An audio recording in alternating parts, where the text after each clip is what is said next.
నమస్తే, welcome to Sakshi business. నేను మీ కృష్ణబాల. ఉపాధి నిమిత్తం నగరాలకు వచ్చే వారి సంఖ్య గణనీయంగా పెరుగుతోంది.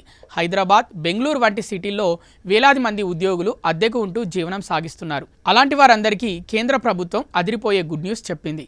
కేంద్రం తాజాగా ఇన్కమ్ ట్యాక్స్ రూల్స్ 2026ను నోటిఫై చేసింది. ఈ కొత్త రూల్స్ కింద హౌస్ రెంట్ అలవెన్స్ ఆదాయపు పన్ను మినహాయింపు పరిమితిని పెంచింది. పన్ను చెల్లిస్తున్న ఉద్యోగులకు మాత్రమే ఈ హెచ్ఆర్ఏ క్లెయిమ్ అవకాశం ఉంటుంది. మెట్రో హోదా కలిగిన నగరాల్లో 50% వరకు హెచ్ఆర్ఏ పన్ను మినహాయింపు క్లెయిమ్ చేసుకునే అవకాశం ఉంటుంది. ఈ క్రమంలో హైదరాబాద్ సహా పలు నగరాలకు తాజాగా మెట్రో హోదా కల్పించింది. ఇందుకు సంబంధించిన నిబంధనల్ని నోటిఫై చేస్తూ కేంద్ర ప్రత్యక్ష పన్నుల బోర్డు ఓ ప్రకటన జారీ చేసింది. ఇప్పటి వరకు ముంబై, కోల్కతా, ఢిల్లీ, చెన్నైకి మాత్రమే మెట్రో హోదా ఉండగా ఇప్పుడు ఈ జాబితాలోకి కొత్తగా హైదరాబాద్, బెంగళూరు, పూణే, అహ్మదాబాద్లను చేర్చింది. ఈ కొత్త నగరాల్లోని ఉద్యోగులు సైతం ఇకపై అధిక హెచ్ఆర్ఏ పన్ను మినహాయింపు క్లెయిమ్ చేసుకునే అవకాశం లభిస్తుంది.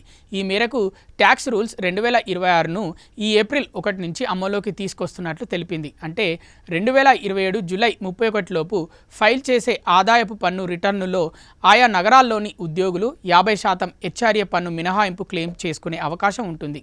కొత్త ఆదాయపు పన్ను నియమావళి 2026లోని రూల్ 279 హెచ్ఆర్ఏ ద్వారా మినహాయింపు కల్పించారు. మెట్రో హోదా కలిగిన ముంబై, ఢిల్లీ, కోల్కతా, చెన్నై, హైదరాబాద్, పూణే, అహ్మదాబాద్, బెంగళూరులోని ఉద్యోగులు 50% హెచ్ఆర్ఏ మినహాయింపు పొందొచ్చు.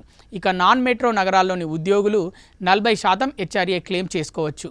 మరోవైపు ఇకపై ఇంటి రెంటు ఎవరికి చెల్లిస్తున్నామనే విషయాన్ని ఖచ్చితంగా తెలియజేయాలి. అంటే తమ ఇంటి యజమానితో ఉన్న సంబంధాన్ని తెలియజేయాల్సి ఉంటుంది. కొత్త రూల్స్ ప్రకారం ఫారం 124 ద్వారా యజమానితో ఉన్న సంబంధాన్ని వివరించాల్సి ఉంటుంది. ముఖ్యంగా ఇంటి యజమానికి తమ రక్త సంబంధికులు ఉన్నప్పుడు ఖచ్చితంగా తెలపాల్సి ఉంటుంది. తమ బంధువులకు రెంటు చెల్లిస్తూ హెచ్ఆర్ఏ క్లెయిమ్ చేస్తున్న ఉద్యోగులు ఖచ్చితంగా కొన్ని విషయాలను గుర్తుంచుకోవాలి. రెంటు అగ్రిమెంట్లో ఇంటి యజమాని, అద్దెదారుకు మధ్య ఉన్న సంబంధాన్ని స్పష్టంగా తెలియజేయాలి. బ్యాంకుల ద్వారానే రెంటు పేమెంట్ చేయాల్సి ఉంటుంది. నగదు లావాదేవీలను పూర్తిగా మానేయాలి. ఇంటి యజమానికి తమ ఐటీ రిటర్నులో రెంటు ఆదాయాన్ని పేర్కొనాలి. నిర్దేశిత ఫారంలో ఇంటి యజమానితో ఉన్న సంబంధాలను వెల్లడించాలి. సాక్షి టీవీ ప్రసారాలను నిలిపివేయటం చట్టరీత్యా నేరం.